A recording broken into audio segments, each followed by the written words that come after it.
আজকেও কিন্তু ভাত নিয়ে এসে গেছে। আজকে শনিবারে আজকে আমাদের রান্না হয়েছে। দেখো আজকে টিফিন বক্স করে ভাত নিয়ে এসেছি। এই যে আমার মেয়ে খাচ্ছে, এই যে ও রোজ এসে এরকম থালায় খায়, এখানে কেনা রয়েছে এই থালাগুলো, খাচ্ছে। তো আজকে রান্না হয়েছে কুমড়ো ভাজা, উচ্ছে ভাজা আর চাল কুমড়োর তরকারি। এটা চাল কুমড়োর তরকারি, ঠিক আছে, চাল কুমড়োর তরকারি। আর এখানে হচ্ছে তোমার তোমার টক, মানে কিসের টক জানো এটা?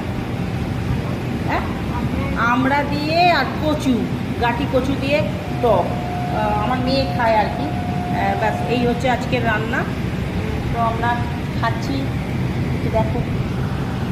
আমাদের এটা হচ্ছে আমাদের রেগুলারই হয়ে যাবে, এইভাবেই আমাদের এনে খেতে হবে, কেন ট্রেনের জন্য আমাদের তাড়াতাড়ি আসতে হয়, সেই কারণে আমাদেরকে ভাতটা নিয়ে চলে আসতে হয় বাড়ি থেকে। তো যাই হোক বন্ধুরা, তার সঙ্গে দুটো কাঁচা লঙ্কা আছে।